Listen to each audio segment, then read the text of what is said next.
जय गुरु। मैं निशा मेश्राम नायक मन में आपका स्वागत करती हूँ सर। आज हमारे साथ में अशोक वर्मा जी, बुंदेलखंड प्रभारी बहुजन मुक्ति पार्टी। सर, आप ये जो बुंदेलखंड में आपकी यात्रा पूरी चली और इस यात्रा में बहुजन मुक्ति पार्टी को किस तरह से लोग देखते हैं, किस तरह से उनका नज़रिया क्या है? बहुजन मुक्ति पार्टी के माध्यम से 14 जुलाई से परिवर्तन यात्रा शुरू की गई। जब हमने बुंदेलखंड में परिवर्तन यात्रा शुरू किया तो जो सबसे पहली विधानसभा चित्रकूट जिले में मानिकपुर है, वो मानिकपुर विधानसभा बहुत ही पिछड़ा और आदिवासी एरिया है। और वहाँ पर जब हम लोगों ने मीटिंग की और पार्टी की नीतियाँ बताई तो लोग बहुत ज़्यादा खुश हुए और उनको ऐसा लगा, उनकी आंखों में एक किरण सी जाग गई कि बहुजन मुक्ति पार्टी बहुजनों का एक विकल्प बन करके हमारे लोगों के बीच में अब आई हुई है। तो बहुत अच्छा अनुभव रहा और बहुत ही ज़्यादा लोग आशावान हैं बहुजन मुक्ति पार्टी की पॉलिसी और विचारधारा को लेकर। किस प्रकार से लोगों की खुशी थी? क्यों? क्योंकि उत्तर प्रदेश के अंदर तो बहुत सारी पार्टियां हैं, जैसे कि अभी भाजपा है, सपा है, बहुजन समाजवादी पार्टियां हैं, ये बड़ी बड़ी नेशनल लेवल की पार्टियां हैं। फिर आपकी पार्टी तो अभी 2012 में बनी हुई है और आपकी तो कोई सत्ता पर आज तक पार्टी आई नहीं है। तो आपको किस तरह से लोग किस तरह से खुश हो रहे हैं, क्यों खुश हो रहे हैं? उत्तर प्रदेश के अंदर आपने कहा जैसे सत्ताधारी पार्टियां हैं या रही हैं, पर बहुजन खास तौर पर ये देखा जाए कि बहुजन समाज की दो पार्टियां हैं, या तो सपा या बसपा है, ऐसा माना जाता है। पर दोनों ही पार्टियों में कोई विचारधारा नहीं है, कोई उद्देश्य नहीं है। सत्ता पर आना और सत्ता हासिल करना ही उनका मकसद है। क्योंकि बहुजन मुक्ति पार्टी लोगों को महापुरुषों की जो विचारधारा है, साहू फूले अम्बेडकरी, और जो बहुजन समाज के सिद्धांत है, उन सिद्धांतों के आधार पर बनाई गई पार्टी है और वो सिद्धांतों को बता रही है। तो लोगों को ऐसा लगता है कि अब ये पार्टी हमारे कल्याण के लिए वास्तविक काम करेगी। क्योंकि दूसरी जो पार्टियां बहुजन समाज की है वो तो सत्ता को लेकर के सिर्फ मैनेज करने का काम कर रही हैं। तो आज आम तबका जो गरीब है, जो पिछड़ा है, वो गांव के लोग हैं, वो जान चुके हैं कि सत्ता हासिल करने से बहुजन समाज का कोई कल्याण होने वाला नहीं है, जब तक उनके लिए महापुरुषों की विचारधारा और उस रास्ते पर चलने वाली जो पार्टी या सिद्धांतों पर है वो बीच में नहीं जाएगी। आपके कुल कितने मुद्दे हैं? ऐसे 29 मुद्दे हमने परिवर्तन यात्रा में उठाए हैं, जो हैंडबिल में छापा। जिसमें पहला मुद्दा ओबीसी की जाति आधारित गिनती का था। इस मुद्दे को लेकर के पूरे बुंदेलखंड में बहुत बड़े लेवल पर समर्थन मिला। हमने लोगों को बताया कि कांग्रेस और बीजेपी के लोगों ने सेंट्रल गवर्नमेंट में सरकार तो लाई, लेकिन ओबीसी को जानवरों से ज़्यादा नीचे दर्जे पर रखा गया। अगर उनको ओबीसी के लोगों से प्रेम होता तो ओबीसी के लोगों की गिनती कराते। उन्होंने जानवरों की गिनती कराया पर ओबीसी की गिनती नहीं कराया।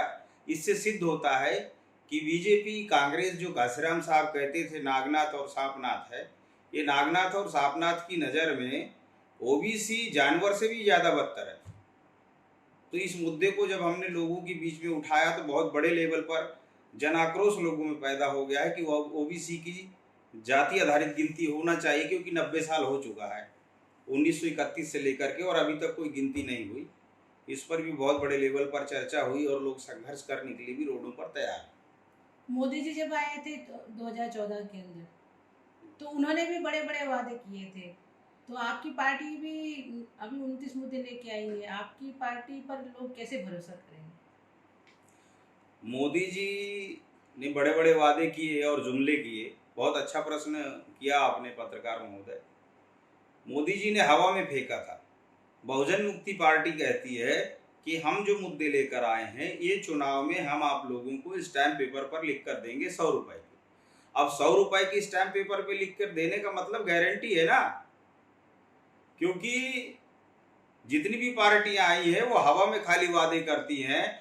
लोकतंत्र में वोट का बहुत ज्यादा महत्व है। जनता तो नेता पर भरोसा करके वोट दे देते हैं, लेकिन नेता ने अभी तक कोई गारंटी जनता को नहीं दी है। तो जनतंत्र अब भरोसा क्यों करे? क्योंकि नेताओं का जो चरित्र है वो बदल चुका है, वो कहते कुछ है और करते कुछ है। इसलिए अभी बहुजन मुक्ति पार्टी ने सभी नेताओं पर और जनता की विश्वास के लिए और नेताओं पर नकेल लगाने के लिए पार्टियों पर ये घोषणा किया है कि जो भी हमारे मुद्दे होंगे, चाहे वो विधानसभा में लड़ने वाला प्रत्याशी हो या प्रदेश स्तर का पार्टी का कोई एजेंडा है, वो 100 रुपए की स्टैम्प पेपर पर छाप करके दिया जाएगा। अच्छा, ये जो आप बोल रहे हैं कि 100 रुपए के स्टैम्प पेपर पे आप लोगों ने, आपके प्रत्याशी ने 100 रुपए के स्टैम्प पेपर लिख कर दिया, ठीक है, और मान लीजिए कि आपकी सत्ता आ गई उत्तर प्रदेश में, ठीक है, लेकिन आपका प्रत्याशी जो है वो 5 साल अगर मान लीजिए कुछ काम नहीं किए, 29 मुद्दे हैं और 29 मुद्दे में से एक आधा काम नहीं किया, और अगर नहीं किया तो वो कोई आदमी है जो गरीब तबका का आदमी है, वो उसकी आंखें खुल गई, वो सोचेगा कि मैं इस पे केस कर दूंगा स्टैम्प पेपर के आधार पे, तो वो गरीब आदमी स्टैम्प पेपर के आधार पे, उसके पास तो पैसे नहीं है, तो कैसे लड़ेगा आपके? देखिए, अगर बहुजन मुक्ति पार्टी का कोई एमएलए चुनाव जीत जाता है और 100 रुपए की स्टैम्प पेपर पे दी गई गारंटी है और उसको लेकर के अगर कोई उस एफिडेविट को अगर कोर्ट में जाता है, अगर वो गरीब आदमी नहीं जा सकता तो हमारा जो विरोधी दल है वो तो जा सकता है। हम तो उसको मौका दे रहे हैं ना कि आप हम पर चेक लगाओ ना, हमारी पार्टी के विधायकों पर, उस पर वो जा सकता है। और अगर हमारे पार्टी का कोई विधायक इस तरीके से पार्टी की नीतियों के विरोध में कोई कार्य करता है तो पार्टी और हाईकमान उस पर एक्शन ले लेगा। ये इसमें नहीं, आपको ऐसा बोलने का, हम बीएमपी वाले करें, इसमें से कोई प्रत्याशी है अगर ऐसा करेगी, लेकिन हमारे पीछे हमारी मदर ऑर्गेनाइजेशन जैसे बाम से भारत मुक्ति मोर्चा, बहुजन क्रांति मोर्चा के लोग आपको समर्थन करेंगे, ऐसा बोलना है, ठीक है। विरोधी तो आपको 5 साल में आपने 29 से 29 मुद्दे आपने पूरे कर दिए वादे, फिर भी विरोधी तो विरोध करेगा, उनके लिए भी हाँ ठीक है जी, ठीक है, ये बोलो। तो अभी जो बहुजन मुक्ति पार्टी स्टैम्प पेपर पे लिख कर देने की बोल रही है और कोई विधायक अगर ऐसा करता है तो उसके पीछे बहुजन मुक्ति पार्टी के जो ऑफशूट मदर ऑर्गेनाइजेशंस है, जैसे बहुजन क्रांति मोर्चा है, भारत मुक्ति मोर्चा है, इस तरीके के जो संगठन है वो संगठन उसको सपोर्ट करने का काम करेंगे और बहुजन मुक्ति पार्टी अगर अनियंत्रित होती है तो उसमें नकेल लगाने का काम करेंगे और उनका साथ सहयोग करेंगे कि इससे नेताओं को भ्रम न पैदा हो जाए कि हम खुदा बन गए हैं। इस लोकतंत्र को बैलेंस कर रखने के लिए बहुत बारीक बातों का ध्यान रखना होगा और उन पर चेक लगाना होगा, जिसके लिए ये जो बहुजन मुक्ति पार्टी के ऑफशूट संगठन जो मदर संगठन है वो उसको समर्थन करेंगे। अच्छा, ये जो 30 सितंबर, 6 अक्टूबर और 9 अक्टूबर को जो महारैलियां हो रही है, तो उसमें आप लोगों का किस तरह से काम रहेगा? देखिए, हाईकमान पार्टी के राष्ट्रीय अध्यक्ष जी का ऐलान हुआ है कि ये मंडल स्तरीय और जोन स्तरीय जो रैलियां हैं, इन रैलियों में बहुत बड़े लेवल पर बड़ी संख्या में लाखों की भीड़ लेकर के हमको इकट्ठा कर करके वहां पर लाना है और इसके लिए हम पूरी तैयारी कर रहे हैं और पूरी ताकत के साथ इन रैलियों को सफल बनाने का काम करेंगे।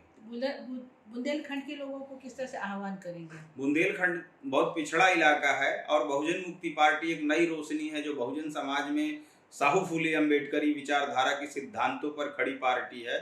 मैं उन लोगों के साथ भी पुरजोर अपील करता हूं कि ज़्यादा से ज़्यादा संख्या में, लाखों की तादाद में वो लोग इस रैलियों में शामिल हों और बहुजन मुक्ति पार्टी की ताकत बढ़ाएं, जिससे हमारे लोगों के कल्याण के लिए कोई रास्ते खोले जा सके। धन्यवाद सर। ये थे हमारे बुंदेलखंड के प्रभारी अशोक वर्मा जी। आने वाले समय में आपकी पार्टी को इस सेंटर में, आपके उत्तर प्रदेश में आप सत्ता पर आए, ऐसी हार्दिक शुभकामनाएं। जय भीम, जय मूल्यवासी। जय मूल्यवासी, जय भीम, जय भारत।